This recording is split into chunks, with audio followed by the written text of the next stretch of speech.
This is an iHeart podcast. Guaranteed human.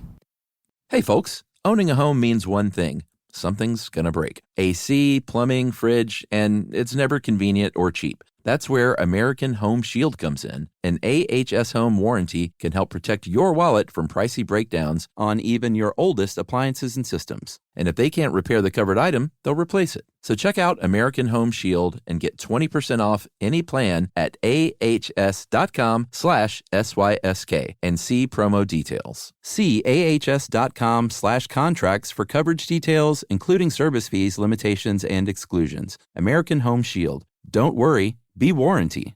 Stuff You Should Know is brought to you by Grainger. Grainger knows that if you're an HVAC technician and a call comes in, you need a partner that helps you find the right product, fast and hassle-free. And you know that when the first problem of the day is a clanking blower motor, there's no need to break a sweat. With Grainger's easy-to-use website and product details, you can be confident that soon you'll have everything humming right along. Call 1-800-GRAINGER, click Grainger.com, or just stop by. Grainger, for the ones who get it done. Welcome to Stuff You Should Know, a production of iHeartRadio.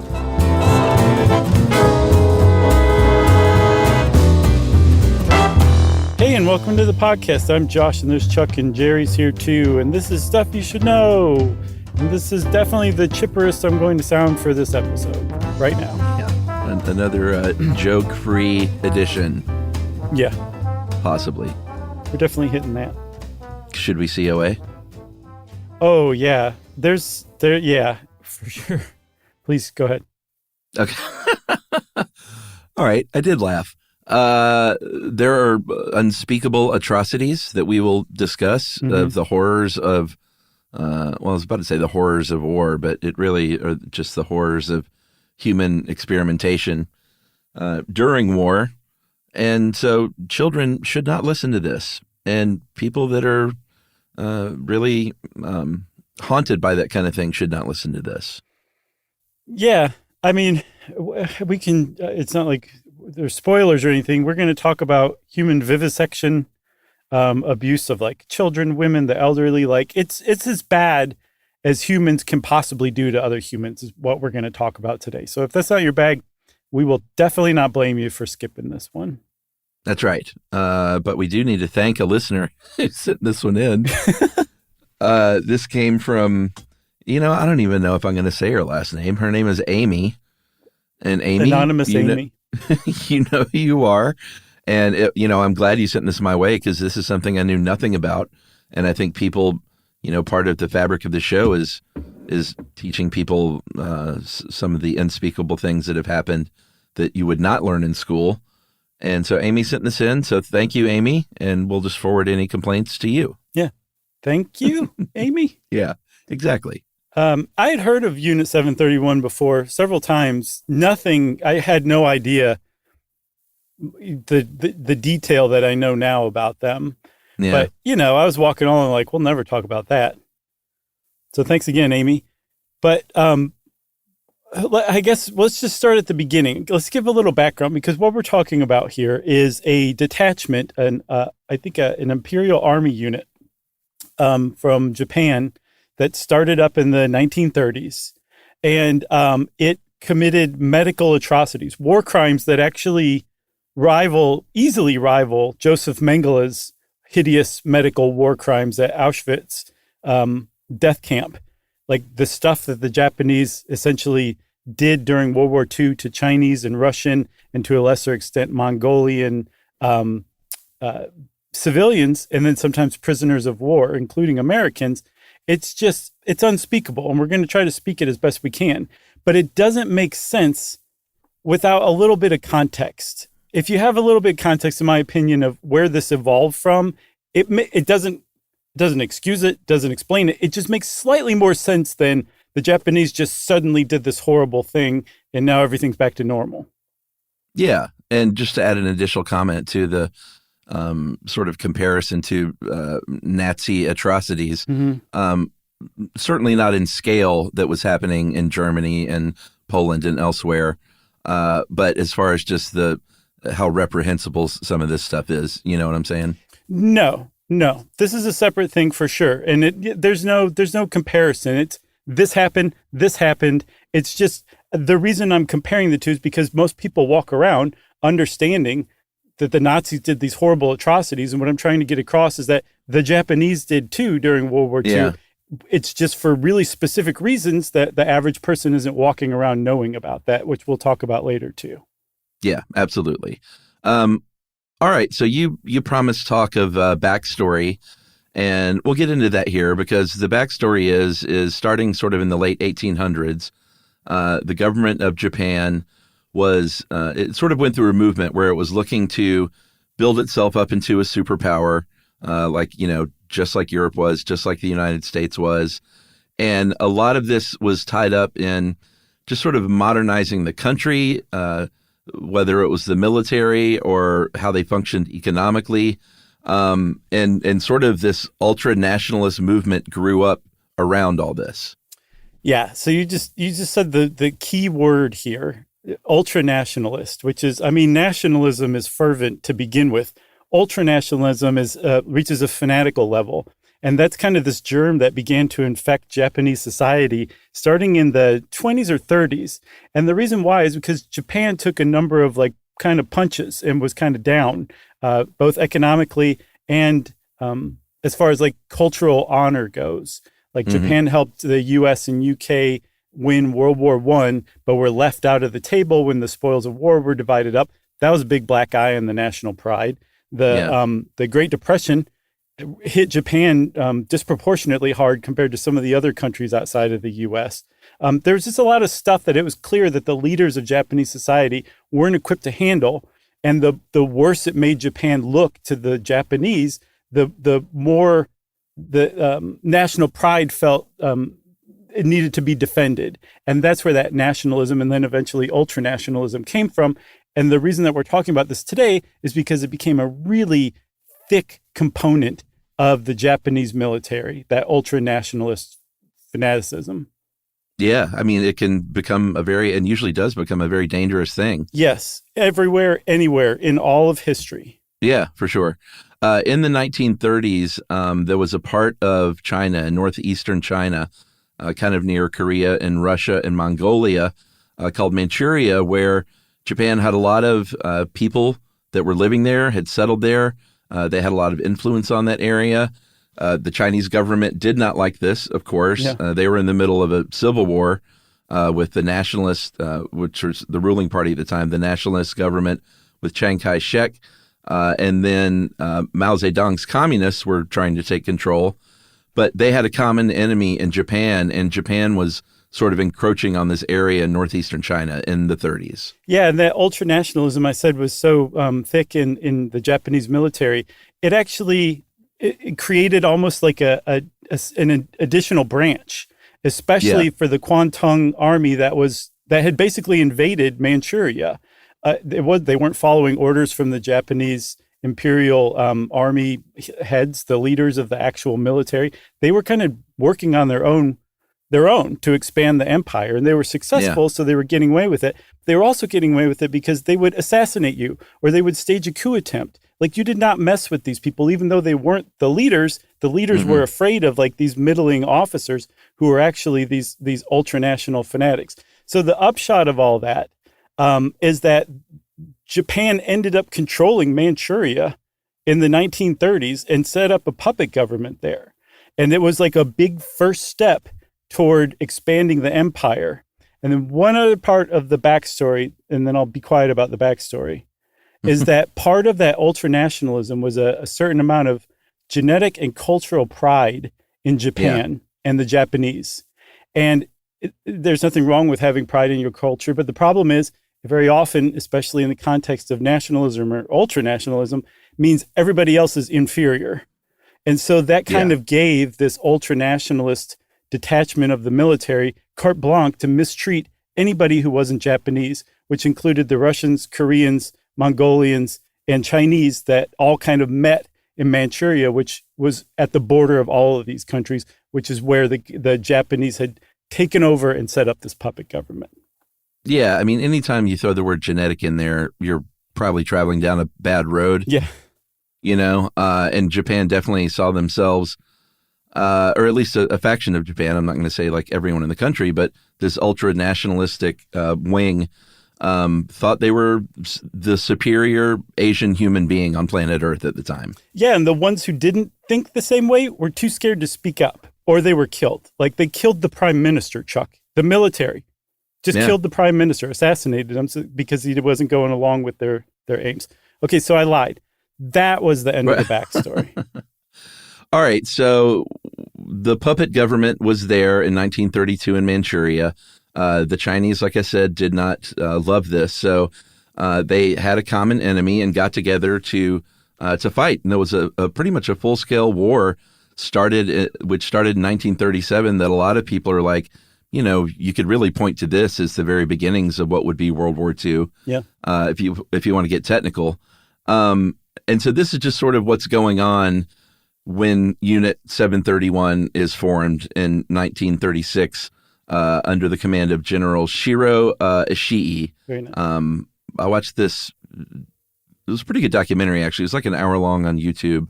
I can't remember what it was called, but if you're looking for Unit 731 docs on YouTube, it's the one that's like an hour long on the nose and super professionally done. It's called There's Something Wrong with Aunt Shiro. Was that it? No, I was referencing another horrible documentary called There's Something Wrong with Aunt Diane. Not horrible, horrific. Oh, okay. I think I've heard of that one, actually. It's tough. Yeah, we'll talk offline because I'm not sure I'm thinking of the right one. This is definitely the episode to bring it up in, though. I'll tell you that. Yeah. So Ishii was a doctor in the Japanese army, was a part of that ultra-nationalist wing. Before the war, he was interested in biological weapons and what that might offer the army. And supposedly as early as 1930 was starting to do some human experimentation as a doctor, though, not as a general, correct? As both, I believe. He'd been a general for a while, or at least a high-ranking military official for a while when he started. Okay. So the reason that we talked so much about Manchuria a second ago is because Dr. General Ishii realized very quickly that even in ultra-nationalist Japan, people weren't super cool with unwilling human experimentation. Yeah. So he's kind of successively moved his operation further and further away from the prying eyes of everyday Japanese people, and ultimately ended up in Manchuria because it was so lawless as far as like ethics and morals regarding civilian treatment and war crimes goes. It was the kind of place where you could set up a medical experimentation machine using unwilling participants. It was that kind of place. And it also had a steady supply of inferior human beings. I just made scare quotes for those of you who can't see me, who were the Koreans and the Russians and the Chinese and the Mongolians who lived in the area and were just unfortunate to have lived in this area that Japan now controlled. Yeah, absolutely. So in 1932, Ishii became the head of the, and this was a new operation, but it was called the Epidemic Prevention Research Laboratory. This was at the Japanese Military Medical School in Tokyo. Mm-hmm. And Unit 731 was known officially, we call it Unit 731 now for short, but it was the Kwantung Army's Epidemic Prevention and Water Purification Department, or Manchu Detachment 731. But like I said, we call it Unit 731 now, and this was the main base of operations. It was there were like 8 villages basically, where they kicked all the villagers out and said, "This is ours now." They built, it was like a prison camp basically. You know, it was surrounded by barbed wire. There were guard towers. No one was coming in or getting out of there without explicit permission. Mm-hmm. But some of the people invited in were doctors and nurses and engineers and pathologists and people that specialize in bacterial cultures and stuff like that. So they were just sort of staffing up with, legitimate medical personnel because they were set to, and as you'll see, it was sort of like, hey, let's figure out anything we ever wanted to know about the human body and how it responds to anything you could throw at it, from bullets to knives to anthrax. Right. And so they actually started out with a fairly legitimate mandate, which was figure out how to essentially treat things like communicable diseases or things that soldiers, Japanese soldiers, might find useful. Like, if they were fighting in the Pacific Theater, figure out how to treat malaria or something like that. Right. But under the guidance of General Ishii, they moved from initially willing Japanese soldiers who signed consent waivers saying, you can test on me, to unwilling, unfortunate civilians. And there's a lot, as we'll see, there's a lot of debate and discussion about what happened, when, who was involved. And if we were doing this podcast 20 years ago, we would be completely lost by this point. Totally. But so much has come out that we essentially know exactly what happened. And one of the things that has really been established over the years is that awareness of Unit 731 and the unwilling medical experimentation war crimes that was carrying out went all the way to the top. The emperor was involved. The emperor's family was involved. Prime Minister Tojo was involved. Everybody knew about this. It was incredibly well funded, and it was a huge prong of the Japanese military. It was just also kept incredibly secret too. Yeah, for sure. And when we say unwilling subjects, because of where it was located, like we said, near Korea and Russia and Mongolia, sometimes it were Russians and Koreans and Mongolians, but most of them were Chinese citizens. Some of them were criminals. Some of them were just communists that were arrested basically and rounded up. Mm-hmm. And they were brought in, like you said, sort of initially like, hey, let's see what happens when you don't eat for a while. If our soldiers are out there and can't get their hands on food and water, like how long can humans go without food and water? Or what does malaria do? Like you were saying, like diseases they might encounter. But it really morphed pretty quickly into, hey, and this might be a good time to break, but hey, I think we can develop biological weapons. So let's see how they react to the human body. Yeah. And that's when it really took a terrible left turn. Yeah. All right. So we'll be right back. And it gets worse in Act 2. We'll be right back.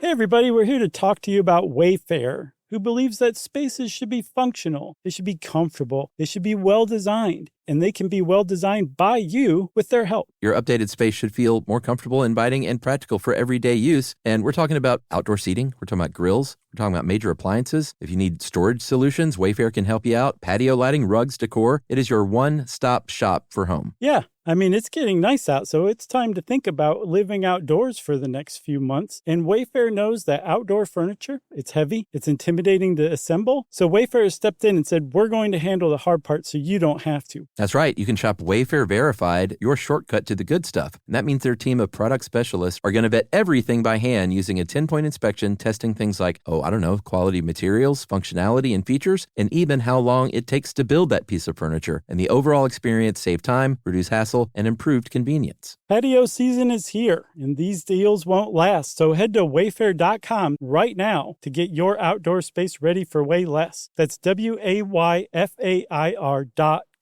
Wayfair, every style, every home. Introducing the all-new Mazda CX-5, featuring more connection. Hey Google, where's the nearest Pilates class? Safety that has your back. More discovery on the scenic routes. More passion in the details. And more control in changing weather.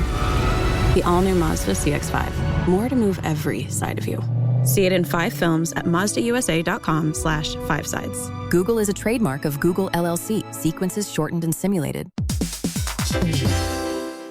Dell PCs with Intel Inside are built for the moments that matter. For the moments you plan and the ones you don't. Built for the busy days that turn into all-night study sessions, the moment you're working from a cafe and realize every outlet's taken. Yeah, the times you're deep in your flow and the absolute last thing you need is an auto update throwing off your momentum. That's why Dell builds tech that adapts to the way you actually work. Built with a long-lasting battery so you're not scrambling for the closest outlet. And built-in intelligence that makes updates around your schedule, not in the middle of it. That's right. They don't build tech just for tech's sake. They build it for you. Find technology built for the way you work at Dell.com/Dell PCs. Built for you.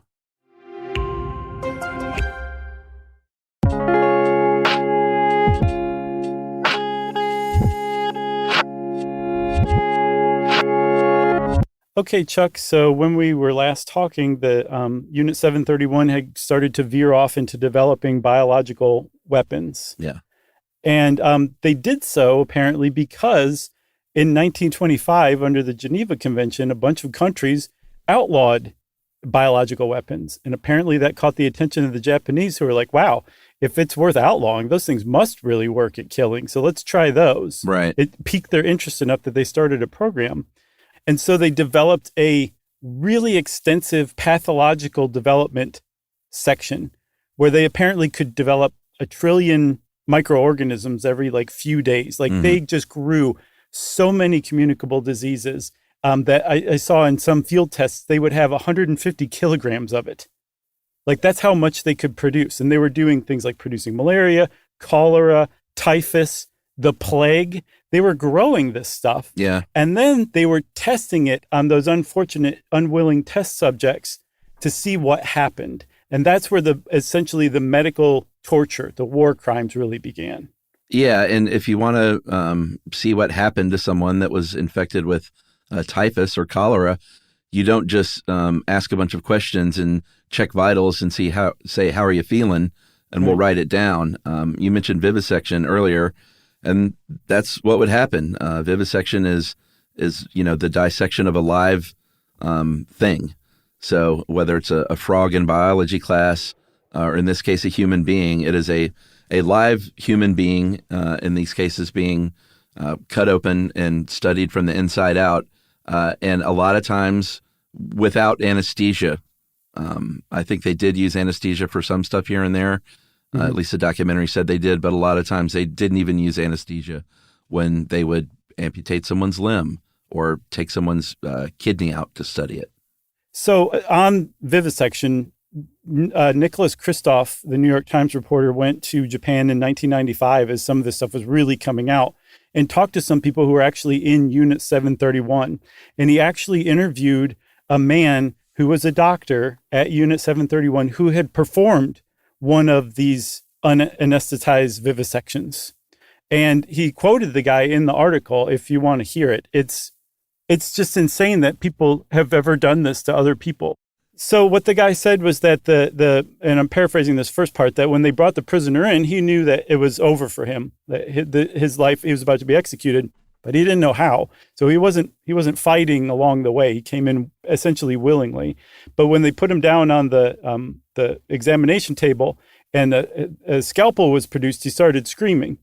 And he said that this doctor who performed this said, quote, "I cut him open from chest to the stomach, and he screamed terribly, and his face was all twisted in agony. He made this unimaginable sound. He was screaming so horribly, but then he finally stopped. This was all in a day's work for the surgeons, but it really left an impression on me because it was my first time." That happened. A guy did that to another guy. He killed him by performing surgery on him without anesthesia and opening his abdomen and removing organs. Yeah. And this happened a lot at Unit 731. And we'll say that part and the next probably 5 to 7 minutes we're going to kind of go through some of the worst of it. Yeah. So feel free to skip ahead. And then, we'll talk about kind of ramifications and all that stuff. But yeah, just listen for the sound of one of us retching while the other one's talking. We're still in that 5 to 7 minute part. Yeah, exactly. So I mentioned amputations and stuff like that, organ removal. Boy, this one is tough. They had men that were infected with different venereal diseases like syphilis that were forced to rape women there to see how syphilis spreads. There were women who were raped and impregnated that had, where the men had communicable diseases like, make her pregnant so we can see the effects on developing fetuses. Sometimes babies were born. Those babies were experimented on. Elderly people, that they wanted to get a range of not just what would this do to a Japanese soldier, but what would these weapons do to a range of humans, like from literal babies to elderly people. So that's what they did. You want to take over? Sure. So some of the things, in addition to studying what communicable diseases, the effects it had on the body, and that's actually the reason why they would give later on, why they didn't use anesthesia sometimes. They were concerned that the anesthesia would affect the effects and that they wouldn't have like an actual picture of what was really going on in the body. Yeah. So they just didn't anesthetize. But they studied other things too, like what happens when we crush your limb? What happens if you are only allowed to drink seawater for several days? Like, just imagine like completely losing all of your morals and ethics, being a doctor and saying like, what can I pursue here? What just crazy experiments can I come up with? And then actually carrying them out. And that's essentially what happened at Ping Fan. Yeah. What if you had a blood transfusion of cow's blood? Like, what would that do to a human being? Or a blood type that didn't match your own? What would that do to somebody? There was one guy, he was a physiologist named Yoshimura Hisato, that focused on frostbite. So they would, purposely give people frostbite to see what happened to their body and their limbs. They did publish some of this stuff. I believe the second in command, his name was Masaji Kitano, said that, yeah, we published some of this stuff, but when we published it during the war, we said that we were using, research monkeys and stuff like that, and certainly keeping all, anything about humans a secret. Yeah. So it's not like they didn't realize that what they were doing was considered unethical and immoral. Yeah. They knew it. That's also why they kept the whole thing secret too, and yet they did it anyway. That frostbite work is very frequently cited as, evidence that actual scientific findings came out of this, because apparently before, the way that they thought to revive a frostbitten limb was to rub it back into health. And they found that actually makes it worse, that you want to dunk it in water that's between 100 and 122 degrees Fahrenheit. Right. And so people are like, see, that's a scientific finding. It's weird. It's almost as if they're trying to excuse it in some way, shape, or form, or say that it was in any way justified. And from what I can tell, that's the only one that anyone's actually able to point to as a scientific experiment that produced actual scientific findings that we weren't aware of before. Yeah, for sure. So not only were they like saying, what kind of bomb can we make out of poison gas or a plague culture, or, something that has like infected fleas, like animal fleas, as a payload that have the plague dropped on a town. But I mentioned earlier, just, regular weapons, guns and knives and stuff. Like, let's just tie people up at a stake and shoot them with different things from different distances to see like how far the bullets travel, what kind of wounds they would produce, flamethrowers, knives, swords, anything they could think of to just log sort of what the human body could take and what kind of effect it would have. Yeah. That area where you're talking about was a second kind of satellite site at a town called Anda. It's about 90 miles away from Harbin, which is where the Ping Fan complex was, right? And everything we're talking about to this point was carried out at Ping Fan in this one huge 65 square acre complex of just horror, every single day horror. And imagine hundreds of other people working with them, and all of them are walking around doing the same thing, hearing the same screams, like carrying out the same atrocities. Yeah. And it's just like the guy said, like it was just all in a day's work. That's just what we were doing. Like, imagine that. Like, try. I can't even conceive of putting myself in a place like that and just going along with it, because that there were people who were there who were worried about not going along with it because they knew they would be next on the slab if they spoke up or spoke out against it. I just can't imagine it. When my brain tries to put me in that place at that time, it's just like, stop. I don't want to go there. Yeah. Did you see The Zone of Interest yet? No. You should check that out. What is it? A movie? Is it a play? Yeah, it was a play, isn't it? It was a movie from last year. It won the Oscar for foreign film and was nominated for Best Picture overall. Jonathan Glazer. It's basically a movie, true story, obviously, about the guy who was sort of the head of the concentration camp. I think it was Auschwitz and not Dachau. But it's it doesn't go in the camp at all. The whole movie is just told from the perspective of the fact that he had his house next door on the other side of the wall, where he had his wife and kids and garden, and they live this normal life. And it's a very, the way that Glazer did it was very, very effective and different than I've seen in any other war movie to get across this sort of horrors without seeing any of them happen. Wow. Yeah, that's really interesting. I heard about that. Yeah, I haven't heard anything more than what you just said. So I'll check it out, though, because I trust your recommendations. Yeah, I mean, it's a great film and very effective. And, the reason I brought it up is because that's sort of the same idea, because I did a little research after about this guy, and he was like, I felt like I was, I had to do this stuff or else I would be, shot for not following orders. And that's always sort of the line that you hear. Sure. No, for sure. Especially further down the pecking order. Yeah. The thing is there were very, very clearly people who were there who were totally into this and were totally fine with it, all in a day's work. That's just what they did. But I guarantee there were people who were there just crumbling inside every day. I don't know. Maybe there weren't. Maybe you couldn't possibly keep quiet in a place like that. Who knows? But there were hundreds of people, like you said, from all different fields and professions that were coming together to work to experiment on unwilling humans at Ping Fan. And that was just Ping Fan. Because what we said earlier was that their ultimate goal was to create biological weapons. Yeah.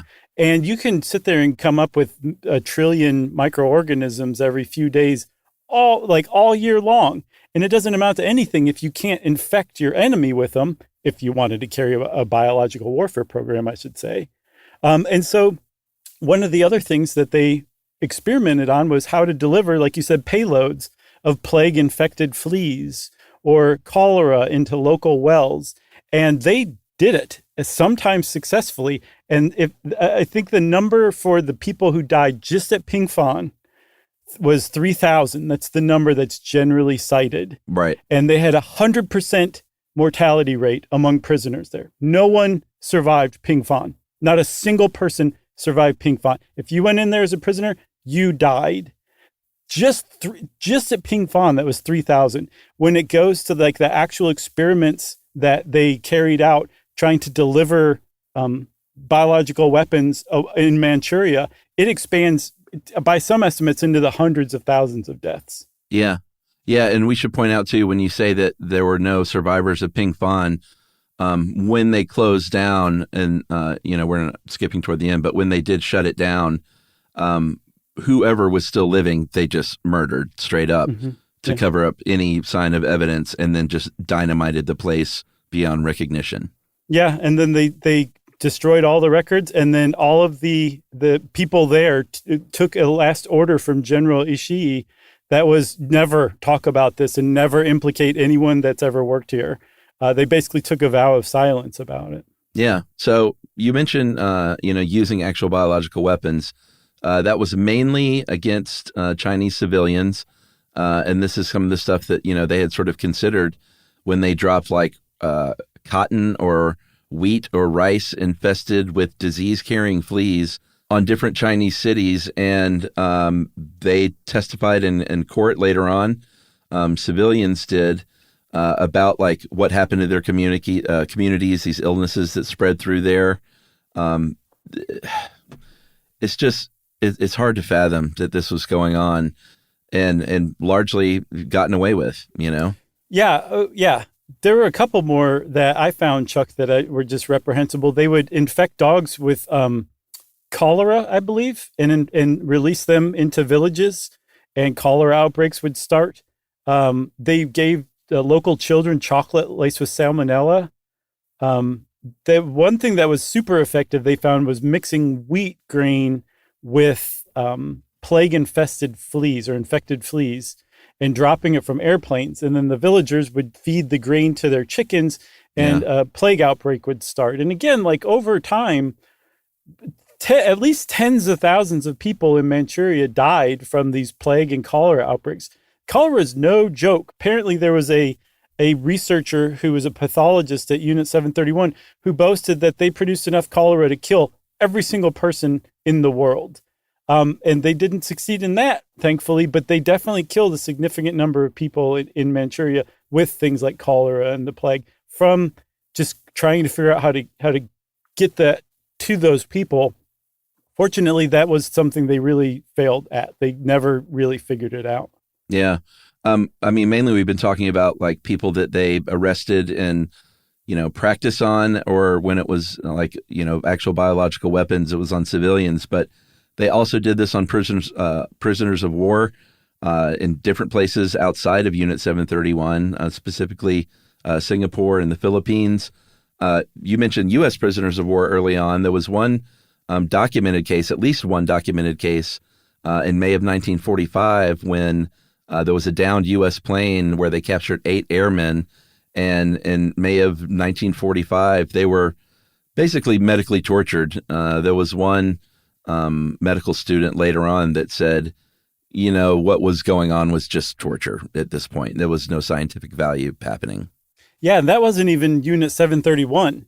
That's how badly like this whole germ had infected Japanese military. Essentially, so the military is like, hey, we got these POWs. We want to do a number on them. So basically just operate on them until they're dead. And that's what it would be dressed up as, is like practice surgeries. Like, yeah. I want to learn how to remove an arm. So that's what they would practice on. Or I want to learn how to remove an appendix. So I'm going to practice that. And eventually the patient would just die because they didn't have enough organs left to sustain themselves, or they lost so much blood that they died. But they died from surgery. That was how they died. Well, and if they happened to live through the surgery, they would strangle them till they died. Yeah.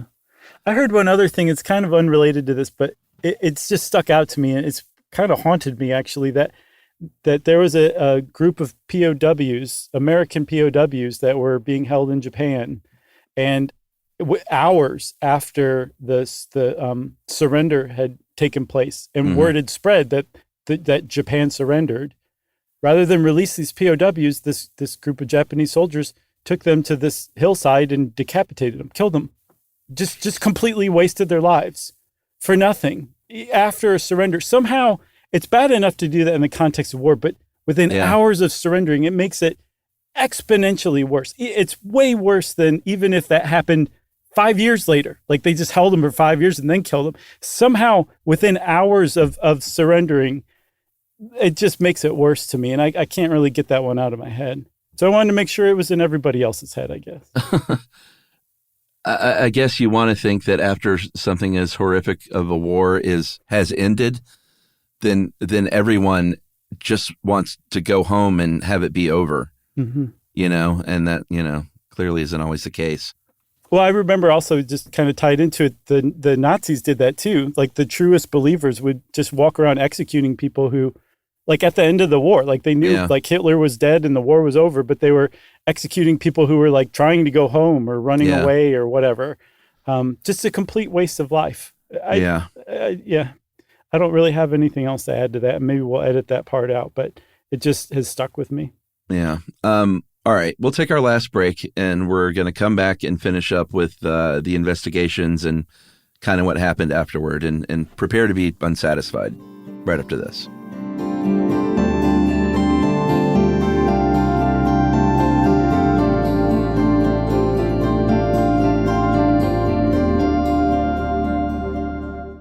Introducing the all-new Mazda CX-5, featuring more connection, Hey Google, where's the nearest Pilates class? safety that has your back, more discovery on the scenic routes, more passion in the details, and more control in changing weather. The all-new Mazda CX-5, more to move every side of you. See it in 5 films at MazdaUSA.com/5sides. Google is a trademark of Google LLC. Sequences shortened and simulated. Dell PCs with Intel Inside are built for the moments that matter, for the moments you plan and the ones you don't. Built for the busy days that turn into all-night study sessions, the moment you're working from a cafe and realize every outlet's taken. Yeah, the times you're deep in your flow and the absolute last thing you need is an auto update throwing off your momentum. That's why Dell builds tech that adapts to the way you actually work. Built with a long-lasting battery so you're not scrambling for the closest outlet, and built-in intelligence that makes updates around your schedule, not in the middle of it. That's right. They don't build tech just for tech's sake. They build it for you. Find technology built for the way you work at Dell.com/Dell PCs. Built for you.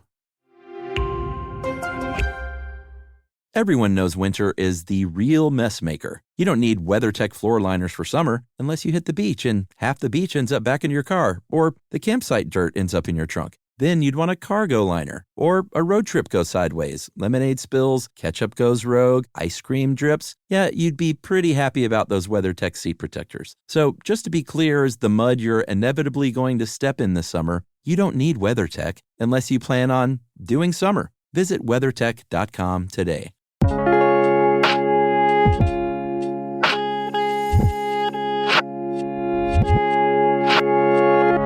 All right, we are back. We promised talked of investigation and, kind of what happened afterward. It became pretty clear that the war was ending. So General Ishii, like you said earlier, said, no one can ever speak of this. Beginning on August 9th, they started destroying everything, started blowing that place up, killed everyone else who was there, which, as we'll see, is, one reason they got away with some of these atrocities is because there were no surviving people to testify. Yeah. So the U.S. started investigating this at a place called Camp Dietrich in Maryland. It was an Army base, a pretty new one. And when they started questioning, they kind of realized what was going on. And Japan said, the Cold War is sort of taking hold now. And, we're really afraid that some of this stuff might get into the hands of the Soviets. So America made a decision to, rather than pursue prosecution, was like, hey, let's work with them just to get as much data and information as we can from them that is useful to us. And that in itself is a pretty horrific thing. Yeah, we actually paid them. We paid them. We paid the Unit 731 scientists like General Ishii money to work with us. And it's weird. There's like a lot of papers. I read one from the Cambridge Quarterly of Healthcare Ethics in 2014 that compared like the two prongs that were taken, like two different approaches. One toward the Nazis and their medical atrocities, one toward the Japanese and their medical atrocities. And there was one guy in particular named John W. Thompson, who was Canadian, who really led the charge to prosecute the Nazi doctors who carried out these horrible experimentations as war criminals. There wasn't a guy like that dealing with the Japanese in the tribunal for war crimes in the Far East. And so the U.S. military and intelligence was able to keep a lid on the whole thing. The Russians were talking about it because their people had been killed. The Chinese were certainly talking about it because their people had been killed. And people as high up as Douglas MacArthur were publicly saying this is communist propaganda. This isn't true, knowing full well it was true because he was collaborating and his people under him were collaborating with the very people who had performed these atrocities in order to get their medical data. We paid them for it and we gave them immunity. Some of them apparently even visited Fort Detrick to help with America's own biological warfare program that we essentially lifted from the Japanese after World War II. That's what happened. Yeah, I mean, that's blood on the hands of the United States. Because what they're basically saying, they wouldn't outright say that, but they're justifying these experiments by saying that the data was useful. Well, yeah, they said that Americans couldn't possibly ever get data like this because we have scruples, but apparently the Japanese don't. So we'll just take their data because they don't have scruples. But that means that by proxy, you don't have scruples if you're willing to use this. And that's what happened with the Nazi stuff. Like that guy, John W. Thompson, wanted to make an example out of those Nazi doctors, like attention, all scientists everywhere in the world. Even the cover of World War II can't save you. You're going to be hung if we ever catch any of you doing something like this. Hanged, I guess. That message wasn't given to the Japanese doctors. And in fact, because the lid was kept so tightly on what had happened and was just relegated to rumors as far as America and Japan was concerned, they were allowed to re-enter Japanese society and actually become fairly prominent and celebrated in their fields in a lot of cases. Yeah, absolutely. There were some tribunals from over the course of a couple of years from 46 to 48. Other countries were involved, including China and the Soviet Union, but they did not talk about Unit 731. There was a separate tribunal in Yokohama in 1948 that convicted 23 military figures, some medical personnel that were in the Kyushu University torture, and these were specifically of U.S. POWs only, and they got death or life sentences, but those sentences were dropped or commuted, I guess, because the U.S. was trying to build a friend in Japan at that point and an ally at the start of the Korean War. And then the Soviets, eventually in 1949 said, we have to expose some of this. So they put, and this is by themselves, they put 12 members of Unit 731 on trial and, accusing them of everything that they did. And this is where a lot of information was brought out. They were sentenced between 2 to 25 years in prison. And the U.S., because we were now in a Cold War with Russia, said that this is propaganda. Yeah, so this trial where essentially all of the information, the factual information we had for decades about what Unit 731 did came out of this trial, but it was just in the USSR. And it wasn't until 1982 that a journalist named John W. Powell got his hands on it and published an article on what Unit 731 had done during the war in the Bulletin of Atomic Scientists Journal.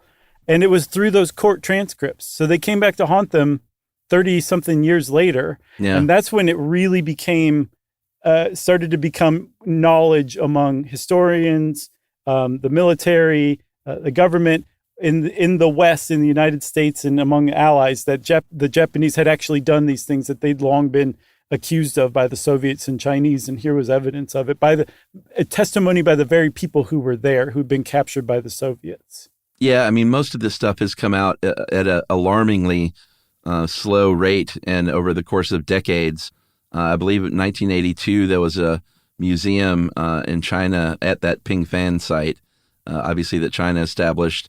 But it took all the way until 1988, 40 plus years after the war ended, that the Japanese government finally admitted that it even happened.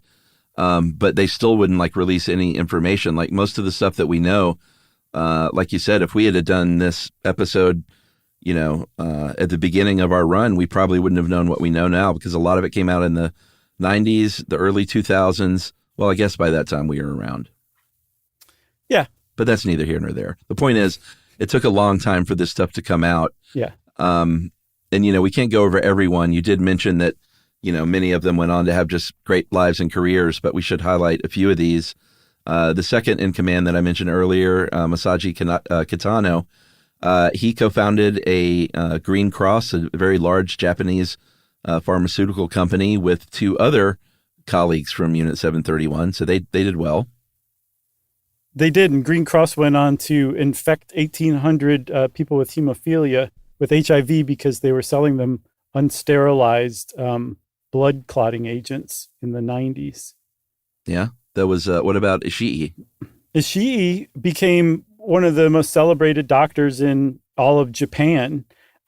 He supposedly, according to one British historian named Richard Drayton, went to Fort Detrick to advise the U.S. on the bioweapons program there.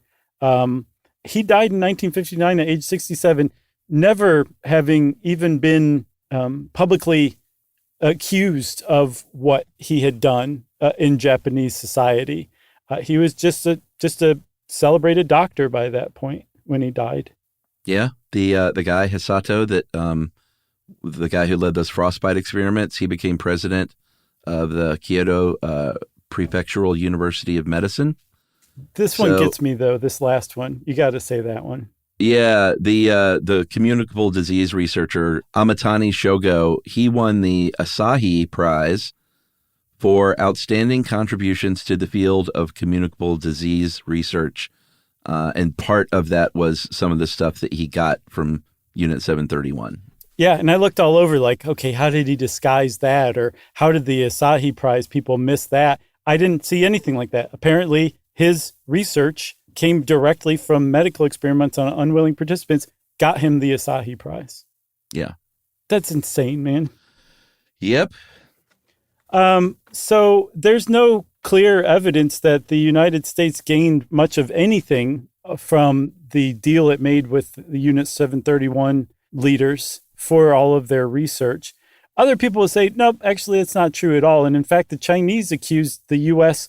of using the same kind of germs for germ warfare in Korea. And the U.S., of course, is like, no, we didn't.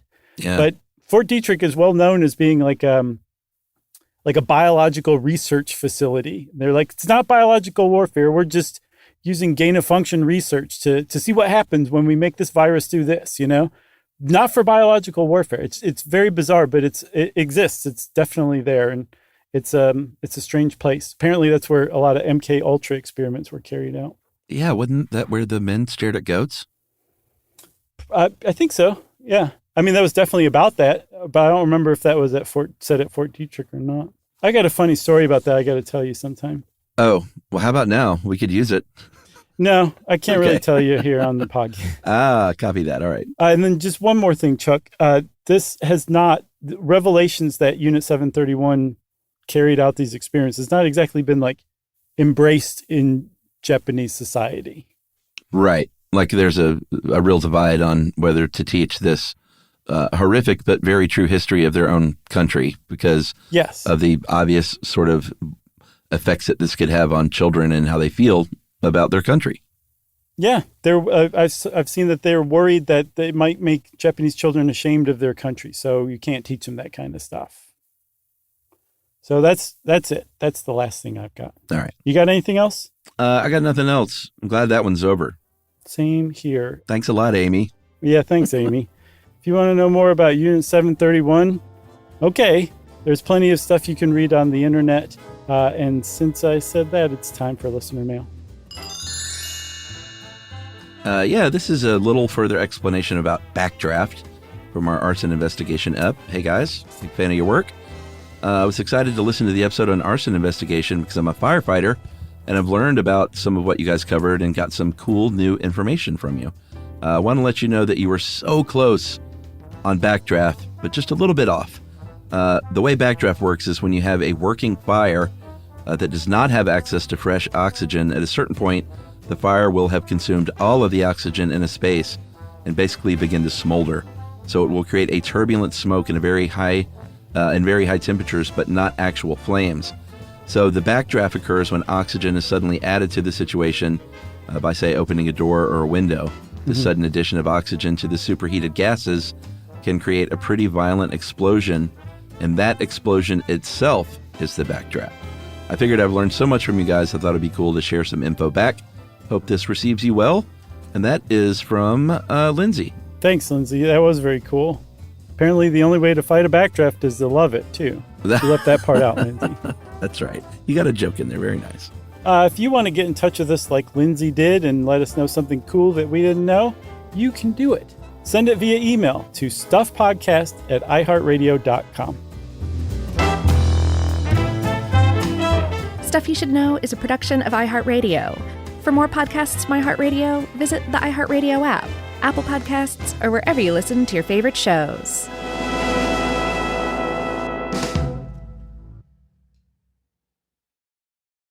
Service opens doors, and at American Military University, it can open doors for the whole family. If you have a loved one who served in the military, you may qualify for reduced tuition. AMU offers flexible online programs designed to fit your schedule, so you can keep moving forward wherever life takes you. Learn more at amu.apus.edu/military. Open doors to the future for you and your family with the help of American Military University. Introducing the all-new Mazda CX-5, featuring more connection, Hey Google, where's the nearest Pilates class? safety that has your back, more discovery on the scenic routes, more passion in the details, and more control in changing weather.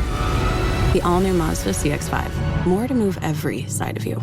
See it in 5 films at mazdausa.com/5sides. Google is a trademark of Google LLC. Sequences shortened and simulated. Everyone knows winter is the real mess maker. You don't need WeatherTech floor liners for summer unless you hit the beach and half the beach ends up back in your car or the campsite dirt ends up in your trunk. Then you'd want a cargo liner or a road trip go sideways. Lemonade spills, ketchup goes rogue, ice cream drips. Yeah, you'd be pretty happy about those WeatherTech seat protectors. So just to be clear, as the mud you're inevitably going to step in this summer, you don't need WeatherTech unless you plan on doing summer. Visit WeatherTech.com today. This is an iHeart podcast.